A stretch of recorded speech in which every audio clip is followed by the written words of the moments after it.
Hey guys, what's going on? We're going to have a really good podcast today. We have a mentor and friend of mine. He is an expert in the Dallas-Fort Worth market. He is going to talk about what most people don't do, which is subject to owner financing wraps, as well as what he's doing with his flipping business in Dallas. And then we're going to go into talking about how he manages his business, tracks his business, provides leads for his business, and lots of other things. We're going to talk about his REI club here in Dallas. But what I want to do is I want to introduce you to Tim Cook. He's been on the call before. You saw one of the best podcasts that we did where he really broke down the subject to process. But we're going to talk a little bit more in detail about that today because we are seeing a tightening in the market, which means low equity, which means it's time to pick up subject to deals. Welcome, Tim. How you doing? I'm doing great, Connor. Good to see you again. It's been a while. Yeah, we're both busy. But guys, kind of give you a background for myself and how Tim and I met years ago when I was struggling in the business. I was at a club and I was talking to some random person. Can't even remember who it was now. And I was talking about how I'm struggling. Do they know anybody that could help me in the business? And so they gave me Tim's number and said, Tim does a bunch of owner financing. So I don't know if you remember this, but I straight up cold called you one day and I was like, hey, Tim, I know you don't know me, but I'm serious about this business. I have to make it work. I'm losing money. And that's kind of how we got connected. And I drove out to Weatherford and met you. I remember that.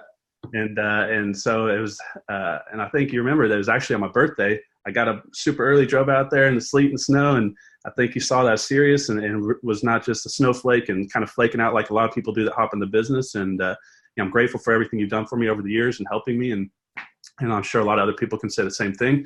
Let's talk a little bit about you. So you've had a substantial career. You did what a lot of people can't do, which is go from one thought process of life and switch into the entrepreneur world, and you succeed in the real estate business. So let's talk about your background and kind of your military background and kind of how you made the transition into real estate. Then we're going to talk about what you're doing now with flips, subject to and owner financing wraps. Then we're going to go into and talk about real flow and how you manage your business. Okay, cool. Glad to do that, Connor. Before I do that though, was that the best birthday present you ever had, was driving to my office in the cold and snow? And look, I mean, it's a good story to tell people because most people, especially the younger generation, they're not serious. They pretend in their mind they care. They're not serious. That's right. I don't even know if you know this, but I worked 1,100 days straight when I started my business without a day off. Holidays, birthdays. And so I tell people my edge is when I work late at night, when I work on the weekends, when I work holidays, while everybody else is not working, that's when I'm getting an edge on my competition. And now I don't plan to do that forever, obviously, but in the beginning of a business, people need to be putting in at least 60, 80 hours a week at minimum. I was putting in 100, 110 hours a week. And now as your business grows, as systems go in place, you don't need to push that aggressive pace as much if you don't choose to. But in the beginning, when it's survival and is this thing going to work, people need to really put the pedal to the metal and not let off until they get it stabilized. And I see that happen with a lot of entrepreneurs. They're not willing to commit enough in the beginning. I see that all the time. And not to quote anybody, but I do remember that back when I was cycling all the time, Lance Armstrong was a big cycler, and one of his keys to success in his interview was that the reason that I'm successful is that because in the Tour de France, in the cold, when your legs are sore, it's raining like crazy, and everybody else is dropping back, he just keeps on pushing through and gets over the top, and that puts him ahead of the crowd. So my hat's off to you for doing what you did, Connor. And I'm not sure that I worked 1,100 days straight, but I did put in my fair share of hours and days, and that's what's got me where I'm at today. So am I where you're at today? No, I probably didn't work the 1,100 hours. So my hat's off to you, and I congratulate you for doing what you're doing, because you've come a long way since the day that I met you. So keep up the good work. So a little bit about me is I'm a retired Marine. I went in out of high school like so many do, and I really did it out of spite with my parents. I just wanted to get out of town, and really didn't have a specific goal, but I went in on a buddy program, friend of mine that I grew up with, and we went off to boot camp. Didn't know what we were getting into, of course, and then it was really good though. And 24 years later, I was retiring, and I thought, where'd that time go? When I retired, I knew that I wanted to get into real estate. Hadn't started it yet. I had a couple rental properties over the years, but really didn't didn't do anything seriously, didn't really learn the business. I kind of kept the property as a default when I moved. But when I did retire and I started working at Lockheed as a support contractor, my boss gave me a set of tickets and said, here's a free set of tickets to go to a Ron LeGrand seminar. So I thought, here I go, I'm going to get started. And that's what got me going. And, I ever since haven't looked back. I studied the business for several years. I planned my exit strategy with my job. And, like so many, they just want to quit their job. And that's fine. But I planned it, and I encourage everybody to plan it so that you don't make a mistake. You jump off too early, and then you're unsuccessful. And that's what a lot of people do.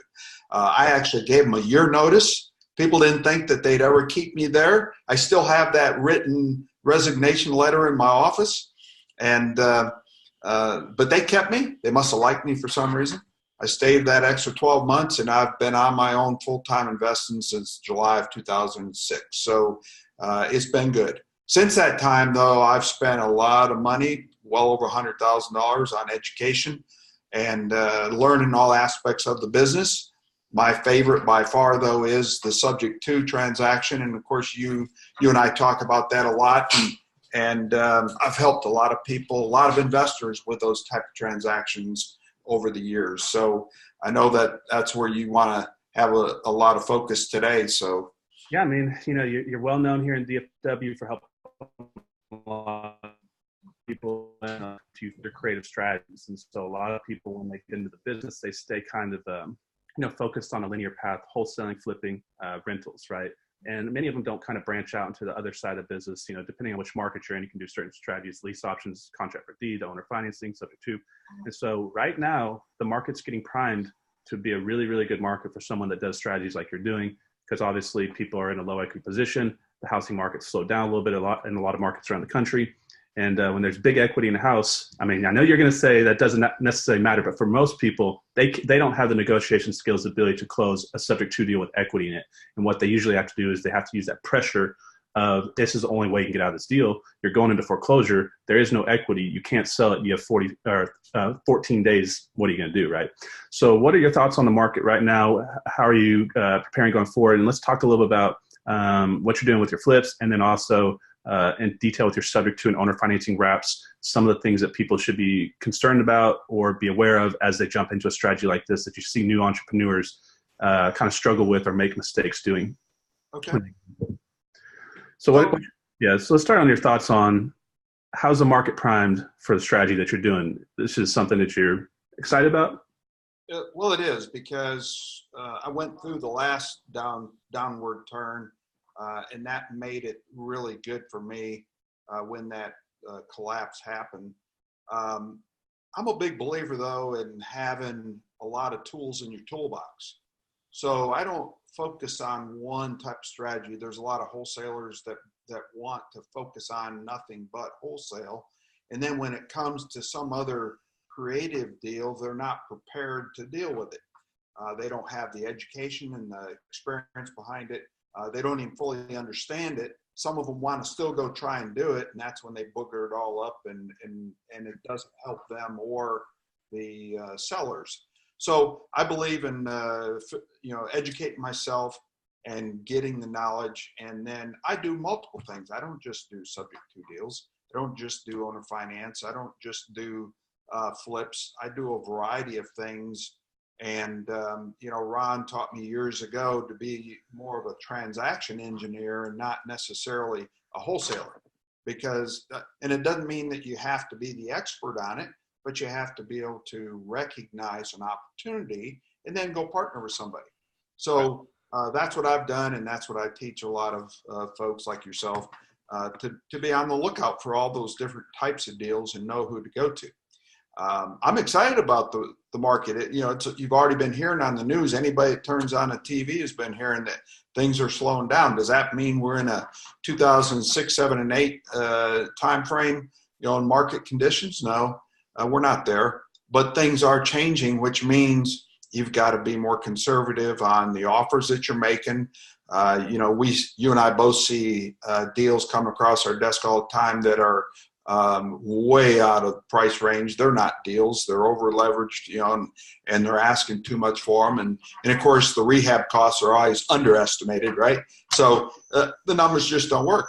But for me, and I guess the other thing that's helped me tremendously over the years is that I've always been conservative on my offers to sellers. So, I have multiple exit strategies, which is important. And, that's helped me a lot stay out of trouble. I'm happy to say that I've never lost money, never lost a deal on subject to. So I always do what I say. And quite honestly, let me just point that out right now is credibility. For the new investors out there, if you don't think that credibility is important starting day one, I would ask you to get out of the business. You're not going to live in it very long, be in it very long if you don't. But credibility from day one, the first seller you talk to, the first offer you make, it's important because nowadays people are going to go Google you and see who you are. So I tell people all the time, feel free to go Google TMC Property Solutions, and you're going to see that we do what we say we're going to do. So I think that's very important. I have a lot of new investors come to me, and matter of fact, I just had this conversation yesterday. They went to one of the gurus. I won't mention who it was. And they feel like they walked away on the short end of the stick because they did not get the education, the step-by-step, the forms necessary to do business in Texas. Texas is a little unique compared to other states, but they felt like they got short end of the stick. And a lot of newbies want to come to me, and I've even had a lot of agents and brokers come to me and say, hey, I heard you're the guru on subject to and DFW. Can you help me with this deal? And my very first question is, well, what kind of education have you had? Because it's not a 5-minute conversation to go do that kind of a deal. You know what it's like. I mean, there's a lot to it. So I do, whether they come mentor with me or go take another course by somebody that knows what they're doing in Texas, then they need to do that before they start doing sub-2 deals. Not just for themselves, but for the seller. You need to be honest with the seller and be truthful with them about the risk level and what they're doing and the worst case scenarios and stuff. I was just telling this person yesterday, I'm almost to the point when I'm talking to sellers about sub-2 deals, almost to the point of scaring them intentionally so that they really do understand what I'm doing and the benefit of doing what we're doing, but the risk in doing what we're doing. And honestly, I've been doing this 19 years now, and I've really not had any problems with sellers that have sold their house to me subject to and really get upset, or they go call the lender, or they haven't done anything like that. They don't always get refinanced and paid off as quickly as what they'd like to do and as quickly as what I'd like them to do, but we always get it done. Right. And that's the bottom line.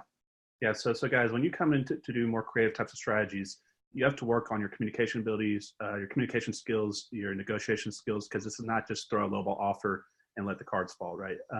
So first of all, can you explain a little bit in further detail for new listeners right now what a subject to deal is, and then maybe kind of how you would explain it to a potential seller that you're talking to, and then we're going to talk about how you kind of exit it and your favorite strategy to do so, and then we'll kind of maneuver on in to talk about how you manage your business and run your business using RealFlow, because I think a lot of people are not using a tool like that to kind of consolidate and eliminate emotion, use it for emotion management, system management, time management, a lot of other things that really help on the backside entrepreneur become what they need to be. Sure, you bet. So for those of you that are new in the business, subject to means buying a house subject to the underlying mortgage that's on the property. So let's say the property may be worth $100,000 and they have a mortgage on it of say $70,000. You're going to buy it, and many times, this isn't always true, but many times you're going to give that seller $10 earnest money, and they're going to deed you that property. And I know the first question you're going to ask is, well, why would anybody give you their property for $10? And the first thing I'm going to tell you is, don't worry about it. They just do it. You know what I'm talking about, Connor. People will just do it. And what you need to realize is that a seller has a situation. They're desperate. They're stressed, whether it's because of a divorce or they've lost their job or they have a job transfer or a death in the family that they need to go back and help parents or whatever it is. Just know that that stress is what is making them open and willing to do things that other people won't do. And what you're doing is you're offering a solution to take away that stress. Right. And that's how you have to present it. When you make your offer, does your offer solve the problem that that seller has? That's the way you have to approach it and present it to that seller. So, but again, you're going to say, and it took me a while to get over this, why would a seller do that? Just know they will. Sometimes it's not for $10. Sometimes you might be giving them a bigger chunk of cash. Depends on what the equity is in the deal. But it's all about risk versus reward. You know, a wholesaler having a $100,000 house is going to offer $70,000 minus repair costs. But if you had a $100,000 house for subject to, would you take it for $10 if they owed $90,000 on it? Would you do it, Connor? I'd have to look at the cash flow numbers on it. That's right. If it was in a good location and the house needed minimal, if any, repairs, and it had a 3% interest rate, so it cash flows like crazy, I'd take it in a heartbeat. Right. And that's one of the things that I think has helped me tremendously is that I take those kind of deals. I have a happy seller. I've got a great testimonial from that seller. I prevented them from foreclosure or whatever. They were able to move on with life and get rid of the stress in their life. And now, because it's a 3% mortgage, if I sell it on an owner finance wrap at 8 or 9%, I've got a cash cow. Even as a rental today, think about what that $100,000 house would rent for. And, I'd have a nice little cash cow there.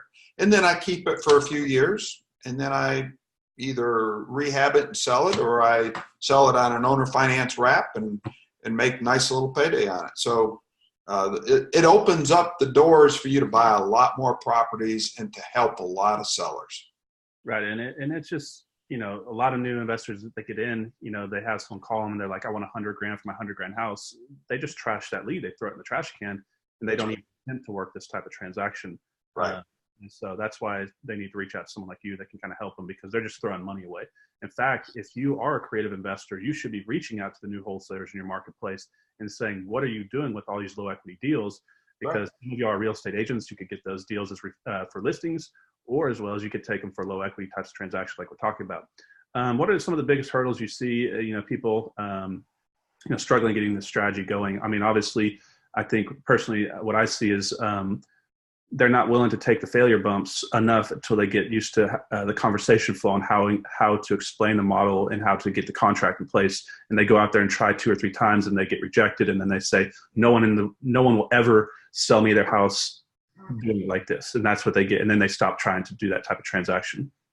Well, the one thing that a lot of investors should do, but they won't, is they won't get a mentor to go help them through that process. Make sure the I's are dotted, T's are crossed. This is a transaction that is full of special disclosures that all have to be documented in your contract. Just taking and using a standard TREC contract here in Texas is not the right way to go, because there's a lot of things that are different in this type of transaction. So having a mentor or going to take a course, one of those two is really the probably the most important thing they need to do. And then they need to practice that script that they're going to use with the seller to make sure that they understand what questions and what benefits you're offering to solve their problem. Pre-screening, I can't tell you how important that is. You need to pre-screen learn how to ask the right questions, and then shut up and listen to the answers, and make sure that you document those answers to the questions, so that when you make your proposal and your offer, that you are ensuring that your offer solves the problem that they have. And I think the other thing that's always helped me too, Connor, and I think I taught you this one as well, is the multiple offer strategy, right? I mean, that is an important piece of doing these type of deals. People like choices. That's what I've learned over the last 19 years. It's not just about an all cash offer. People like choices. And sometimes if they see that you can make them an offer that's higher by taking over their mortgage, they're going to go that route. So again, pre-screen them, listen carefully to what their concerns and their issues are. Be sure you answer them. Build your credibility. Let them go see encourage them to go research you and look at any written testimonials and reviews that you've had, whether it's written or online. And all those things will help build the credibility and support your offer to them taking your offer. Right, and that's so important. You hear him bringing that up multiple times, guys. If you want to have a more intimate or personal transaction done like this with a family, that's going to take a lot more going back and forth. This is not just simply submitting a lowball offer. This is actual, it's kind of like a dance, going back and forth in a way, if you want to look at it through the conversation flow. So let's talk about something else here. Let's talk about two more things here before we transition into real flow. Let's talk about the due on sale clause, and then we'll talk about kind of tax issue that kind of go hand in hand. People are worried about getting the due on sale clause called in, and we'll touch on this briefly here. And then obviously, guys, we did another podcast with Tim that got a lot of views not too long ago. So just go to Google or wherever, type in Tim Cook and Connor Steinberg or Investor Army podcast. And then we go through the entire ton of information, breaking down the subject to process, looking at it from different angles. But let's talk about the two things, the due on sale clause and the tax issue, or the insurance issue, and then we'll go into real flow. So what's your take on the due on sale clause? Kind of explain this, and then let's hear kind of your thoughts on it and how you would explain it to a new investor that brought this up as a concern for them. Okay. So you're going to find that many sellers don't have a clue about the due on sale clause. And I believe that you need to go out of your way and you need to make sure that you explain to the seller about the due on sale clause. That is a big part of the risk with them doing the type of deal that we're talking about here. So you want to explain the due on sale clause. And if you don't know what that means, it basically means that the lender has the right, but not the obligation to call that loan due when they sell the house. So what's going to happen is when you do this type of transaction, whether you put it into your personal name or your entity or into a land trust, those name changes are going to be public records changes on the deed. The deed is going to get filed on public records. So the lender could look at that information and see that there was a name change, that they sold the house, but they're going to also see that the loan is still in the original borrower's name. So it's not like it's hidden from them, but they could go find it, and if they do, they could call the loan due. Well, what's going to happen is, and here's the other piece of this, is that they are going to receive an insurance change. And this was part 2 of your question, Connor. When you buy a house subject to, no, you can't leave the house in the seller's name. It cannot stay in their name. A lot of people, I hear that from a lot of new folks. They think, well, why can't you just leave it in the original owner's name? An insurance agent's going to tell you that it has to go in the buyer's name. The primary insured has to be your new buyer. But what does have to happen is that the seller's name has to be on there as an additional insured on that policy. You still have to put the mortgage company's information.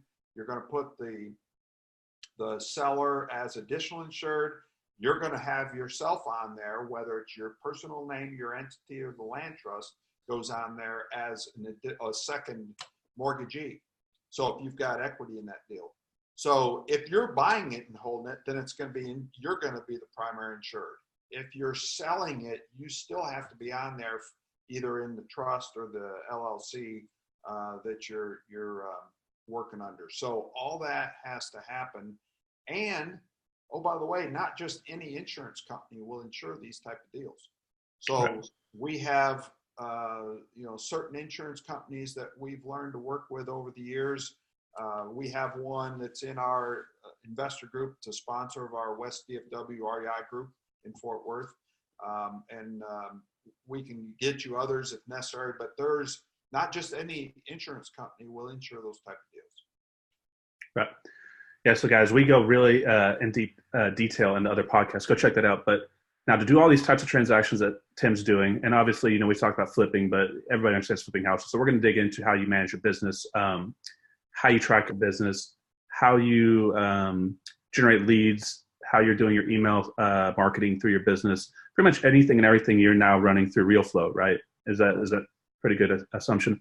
Okay, so you actually sit on the Pro User Mastermind, or you're part of the Pro User Mastermind, just a select few people. So Tim's probably one of the nation's, or he is one of the nation's foremost leading experts on RealFlow. So RealFlow is a powerful database.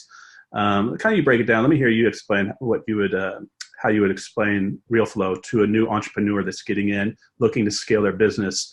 And in order to scale, guys, you have to leverage other people's money, other people's time, other people's technology. And that's what this is. This is a technology that you can really use to save time in your business, to put it back into income producing activities. Okay, I'd be happy to do that, Connor. Can I just throw in one other important key about subject to deals real quick before I do that? Yeah, of course. This is really important for newbies that have not done subject to deals before. When you are dealing with a seller and you're talking about subject to, you're kind of going to be in a family relationship, long-term relationship with this seller, because it's going to take you some time to get this loan paid off. If you're talking to them and you're really trying to push subject to or creative financing, and they're pushing back and they're really not wanting to do it, or if you get an attitude from them that they're just, why would I do that? I don't want to do that. What if I called the lender? Things like that. If you get that kind of a feeling and pushback from somebody, you need to back off, and you need to not pursue that type of deal. Because if you get that, it's one of these gut feel things. If you get the gut feel that you two are not going to get along, you need to just pass. Make them a cash offer if you can, if the house warrants it, but don't try and push them into something that's not going to work. Right. The reason I say that is they can make your life miserable. Because if you do go buy that house subject to, you talk them into it, but they're really not sure they want to do it, and then something happens in their life and they're just ornery and cranky and argumentative, and 6 months into your deal that you promised them that you're not going to be able to do pay it off and anytime soon, whether it's 5 years or 10 or whatever, if 6 months later they're saying, I need my loan paid off. You said you were going to pay it off, and you said, no, I didn't tell you that. And they call the lender and say, hey, I sold my house to so-and-so, and so it's no longer in my name. Well, that could trigger the loan. Right. So you just, trust me, you just want to back off and pass on that kind of deal. Right. Yeah. Don't even bother with it. I want to make sure I said that, Connor, because it's so important. A lot of newbies that maybe don't have money and don't realize pushing somebody like that, what it's going to do, they might want to keep pushing, and it's really the wrong thing to do. Right. And as you do more deals, you kind of get that sixth sense, or that spidey sense, I call it. The same thing goes for tenants, contractors, even owner finance buyers that you sell to, especially the ones you're going to be tied up with for a long time. You'd be surprised how much headache one person can cause you, how much stress. But that's a whole nother podcast. you need to keep in touch with them. You need to have good communications with them. You know, if they move, they need to inform you of addresses, phone numbers, emails, even though if you're doing it right, you should have all the authorization signed that you need. But sometimes the lender, it may not be cooperative. So Right. Here's a good scenario. I had one of my subject to deals catch on fire. Well, I thought I had all the right documentation, but this particular lender, they had their own. They didn't accept third-party authorization letters. They want their own stuff authorized. Well, my seller moved to Japan. So, you know, had I not kept a good relationship and good communications with him, then I could have been in a big, tough situation because I couldn't reach the seller.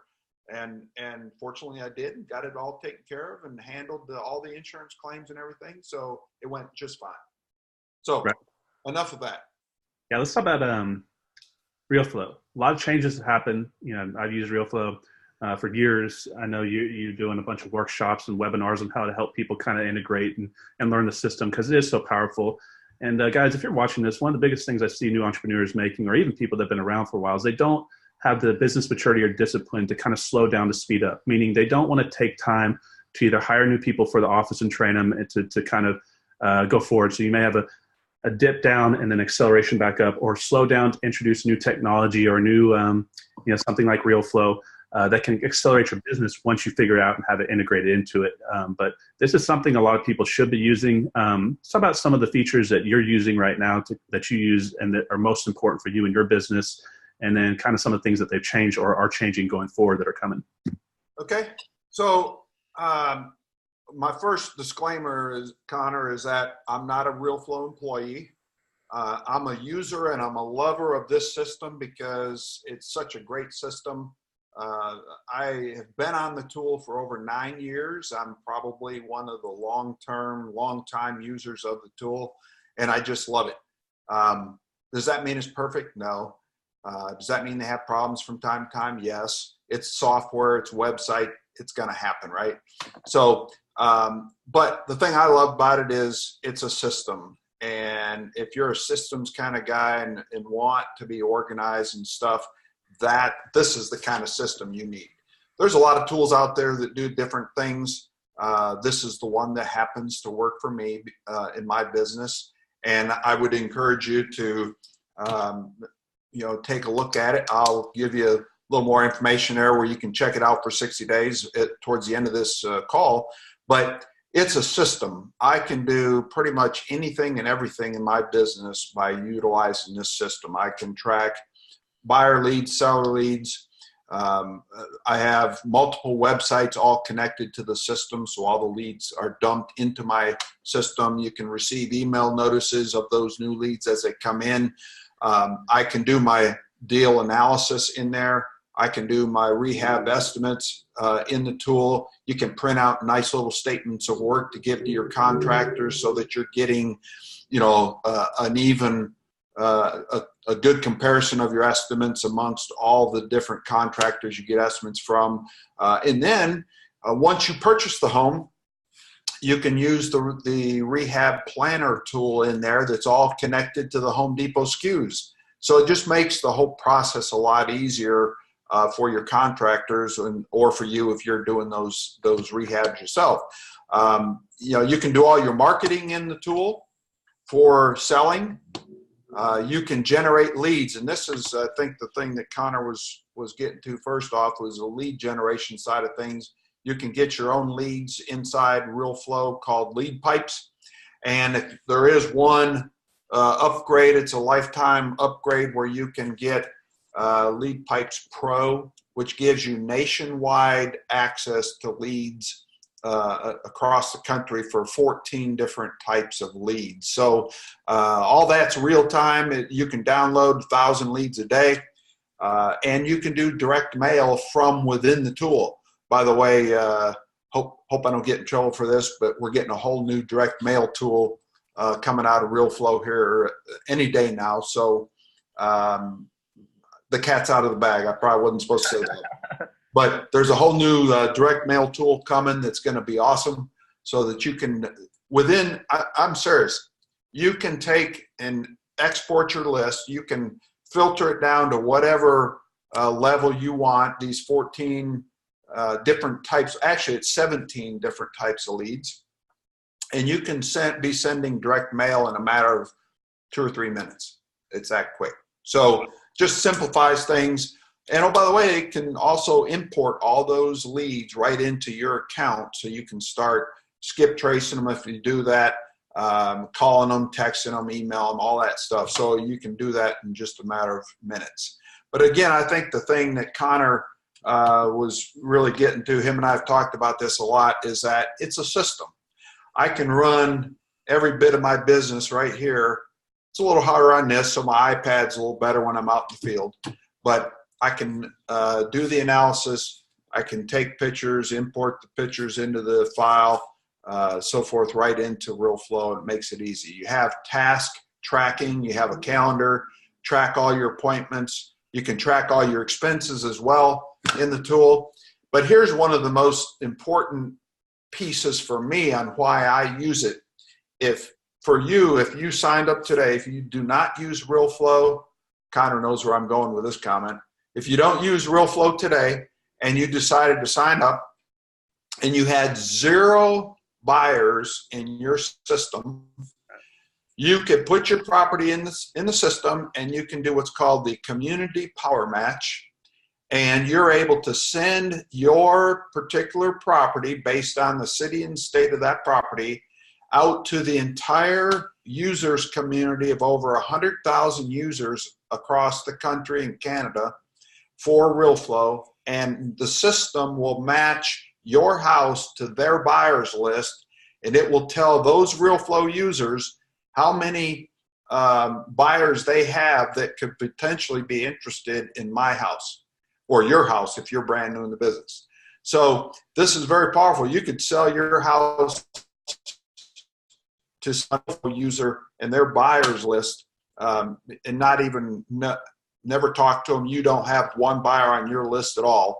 I mean, that's just so powerful. So you're able to leverage the entire country's worth of buyers that want to buy houses in, say, Fort Worth. That's where your house was. So it's a cool system for that. And I know I missed some things, Connor, but those are kind of the keys, and why I like it. And the other thing I want to tell you is that I'm really on this Pro Users Council with RealFlow because I've been with them for so long. And, I play an active role in making recommendations for improvements and submitting, issue trouble tickets and things like that, so they asked me to join this group, and I enjoy doing it because, I have a little bit of say-so, maybe not a lot, but a little bit of say-so in the future of the tool. So powerful system. That's you've been on the Front Edge Pulse. Basically every update they had, you're right on top of it. So I know that you were doing a lot of trainings on this. I think you still are. So you run the West DFW REI Club, which we should bring up. REI Club here out in the Fort Worth side of Dallas-Fort Worth Metroplex. You're still doing your trainings on RealFlow, right? Yes. We've started doing some all-day classes on RealFlow, and that went really well. It was received very well. A lot of good interaction and stuff, and people are just going, wow, I didn't know that it could do that. Even people that have been on the tool for years didn't realize it had so many things. And that's one thing I do see, I want to say right now, is that there is so many things to learn that a lot of people don't take the time to learn it. Right. So that's the reason why I started teaching the class, Connor, was because there's if everybody learns how to use the Community Power Match correctly, or just the Power Match to your own buyers list, and building the buyers list correctly, because you can build your buyers list by rehabbers, wholesale landlord, turnkey landlord, commercial, owner finance, renters. You can build your list that way, but you got to do it correctly. It's a computer, it's a database, right? It's a CRM. So you've heard the old saying, garbage in, garbage out. And if you learn how to use it correctly, which I've done, and that's what I'm teaching, so that people can learn how to make more money with RealFlow and be able to scale up their business when they're ready to do that. This is a tool that can handle, I think the offer we're going to give them, Connor, is going to give them 5 users, but you can get unlimited users in your account with a small paid upgrade for it. So that way your entire team is using it. You can have up to 99 websites connected to your account. So I don't have as many as some. I only have like 17, I think, but they're all little niche things: probate, foreclosure, ugly house, pretty house, things like that. So, but yeah, they just tie right in and you can have them set up in a matter of a couple minutes. The other thing that's a feature that I did skip over, which I figured I would miss something, is the Mobi text and voice messaging. Everybody's paying for all these expensive tools to text message in their business. Mobi's incorporated right into it. It's free. Doesn't cost anything. So pretty cool.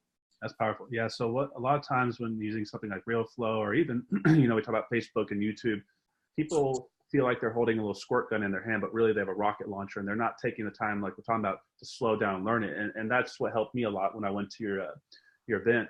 I guess this was maybe 2-3 years ago when you had that one that I went to. And when you see someone step through or step by step say, okay, this is what I'm doing, this is why I'm doing it, and this is not a big deal, and I'm showing you right now, it really breaks it down, makes it a lot easier to learn. When you open up a brand new account of anything you're working on, you see all these different functions and apps and things. It can be overwhelming. It can create that paralysis analysis and make people step away from it because of the frustration of trying to figure it out. So really you need someone to kind of handhold you through it. Now, I know you've done a lot of live trainings. A lot of people in DFW go to you for that. You mentioned before you started this, you're going to start maybe doing webinar trainings for people around the country, or what's your thought process going forward? I am. I kind of had this in my plan all along, is I wanted to start off with the local all-day class in preparation for this. I'm probably going to start I am going to start a webinar series, probably with local Dallas-Fort Worth RealFlow users first, get that refined and what I'm teaching during those. It's going to be either a bi-weekly or monthly call that's going to be a paid subscription type call. And we're going to go in depth with every feature, every capability of RealFlow on how to set it up correctly, how to use it correctly, how to make more money with it, and be able to systemize and scale their business using RealFlow. There's just so many different things you can do with it, and they're all important. Some are more important than others, but we're going to go through those step by step and teach people how they can make more money with RealFlow. Okay, great. So when do you think you're going to start launching those? And is there a way I can maybe put some information down below this video or links or something that when you do get it going, so people know how to find you? Or do you want to give your contact information out, or what's the best way they can reach you? Because I know a lot of people are going to want to learn more about this. They're going to go on the internet. They're going to type in. So guys, RealFlow, what we're saying, I know it's kind of weird. It's RealEFLOW if you want to look it up. And so we're going to put some links below here. So Tim's got some videos they could probably send us. And so once you kind of start clicking around, watching some YouTube videos on it and seeing all the different functions of it, it's going to it's really going to blow your mind, but he can help shorten your path to kind of understanding it. He did for me, and he's done it for a lot of other people too. So what I'm going to be doing is, Connor, I'll be happy to give my contact information, but I will give you a link that you can put in the video that people can go sign up with. You can go to RealFlow and sign up, but you're not going to get the offer. You're not going to get the training that I'm going to offer you where I go through. And here's the big difference between what I will teach you and RealFlow. RealFlow does a great job with their live training calls Monday through Friday. Everybody has access to it, and I definitely encourage you to go through all those. What I do, though, is how I use it in my business and all the tips and little tricks and things that I've learned over the 9+ years, almost 10 years, using this tool. There's a lot of little management tips that you're not going to get from RealFlow. They do a great job with the different features of the tool, but I'm going to give you the how-to and how I use it as real estate investor. I'm a full-time real estate investor using this tool. I'm not some guy sitting behind a desk not doing deals. Okay, have you heard that before from mentors? But I'm not one of those guys. I'm out there in the trenches doing deals, and I use this tool every day. So I've got a lot to share, and that's by using the links that I'm going to give Connor to put in this podcast. You'll be able to get access to those training videos. The best way to reach me, is it okay, Connor, to go ahead and give out that info now? Yeah, go for it. Okay. So my office number is 817-599-8058. That's 817-599-8058. My email address, please don't spam me with a bunch of garbage, but I'm on email a lot, and I will respond. Just bear with me. Remember, I'm building a business too, so I can't drop everything for you, but I will respond to you.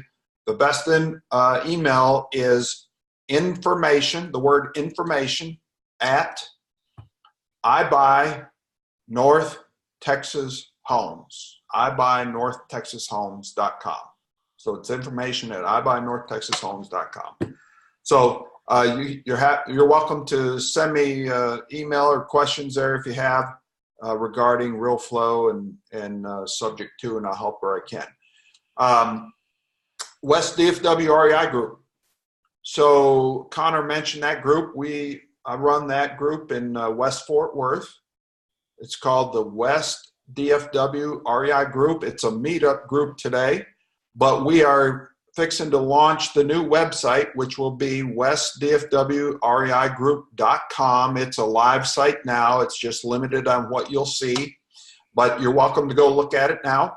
If you're in the DFW area, please go sign up, go register, go RSVP for the meetings, and you'll see we have some really good content there.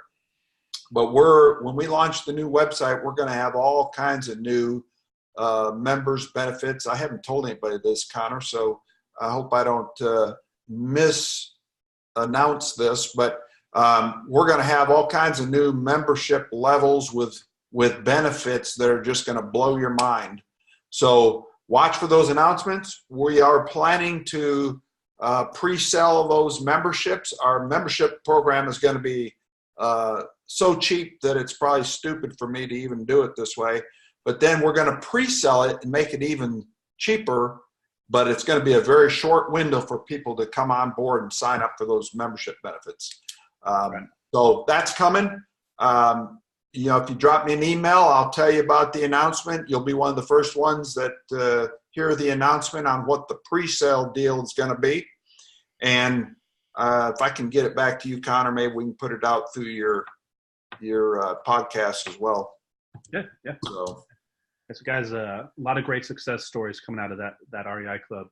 Just to go back years ago when I started going there, just to think of some of the names, that are now seeing some of these stories of these individuals go, years later, what they've been able to do is quite remarkable. Now, excuse me, let's give one last good word of advice. What would you, anything you want to give, first thing that comes to mind for a new entrepreneur getting into real estate, what would you tell them? Never give up. There's too many people today.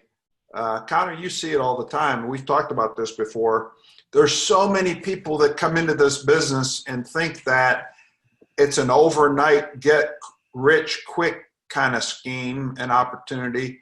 And for some people, they get lucky and they do a big deal right off the bat. But for most people, that doesn't happen. Too many people are focused on getting online because it's free, and they want to read different blogs, and that's all fine. That as long as you do your research and understand who you're reading, who the person writing the content is, and validate the information, that's fine. But it's hard to become a millionaire and a bigwig real estate investor without going through the formal education process and just going online and reading a blog post, because there's so many steps. Subject to, for example, there's just not enough information. There's too many steps, too many things you need to learn that you aren't just going to go find in a free blog post somewhere. It's just not going to happen. So get the education, but don't give up. Have a plan, get a mentor, get a teacher, a coach, and make sure you research who that coach and mentor is so you know what you're getting into. Make sure they have good credibility, and study the business. Be a student of the business and go apply it. It's not just about getting the course. Connor, you've seen this. So many people go spend thousands and tens of thousands of dollars. I know some people that have spent close to $100,000 on material, but they won't take action. Right. Part of that is, the fear factor. That's why we get a coach and mentor, right? Is to take away the fear factor. And so many people don't want to do that. They don't want to spend the money. But if you're going to be serious, you need to have somebody walk you through, hold your hand. Doesn't have to be forever, but you have to be able to take action. Even after you've gotten a mentor, you still have to take that action. Okay. Right. So you got to have a plan. You got to think big, set your goals, get the education, get a mentor or coach if needed. Some people don't necessarily need that. Some people are fearless. They just want to go out and take action and make a mess and then go fix it. And that's the way a lot of people learn. I like but that. You got to keep doing it. I'm not, by no means, I'm not Superman. I just go do things. I take action. Isn't always the best action, and I fail a lot, but I learn from the failure. So, yeah, and that's important to bring up too, because there's this new, and I may be part of it a little bit. There's a new push towards this. Everybody's always understood self-development, but now it's all about leaders are readers, and people always say that. But I know people that have read 500 books that have never done a deal. Yep. Now it doesn't matter how many books or courses, like you're talking about. Guys, when you get overwhelmed in the day, to build a business, you're gonna have to take financial risk and emotional risks. And what happens is they get overwhelmed, and their default mode is to regress and to retract and go into the path of least resistance, which is easy to open up a book and read. That's not stressful. That's not also not going to make you money. By reading and learning and getting the skill sets and getting the knowledge, that gives you the information. So when you are taking action, you make less mistakes when you're taking action. But like you said, if you're not applying it and you're not taking action, you're not making money. And so I think a lot of people are professional learners and not people actually trying to build a business. And so that's the biggest thing I try to tell these young folks, that stop reading, start doing. Yeah. Yeah.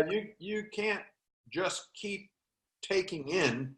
You got to go do something with what you've learned. Right. And it's a shame. I really have seen people spend, tens and tens and thousands of dollars and just not do anything. They're afraid. Right. So those people need a mentor. I've known a few that have taken on mentors too, but they still just will not take action. So. Right. Awesome, Tim. Always grateful to talk to you. Good to see you, and appreciate you coming on here today, guys. And I'd reach out to Tim, ask him about what he can do for you with subject to type of deals or real flow, or really just anything. He's a great guy and could be a great mentor for you as well as he was for me, or is for me still. Tim, appreciate you. Have a good day, and we'll see you on the next one, guys.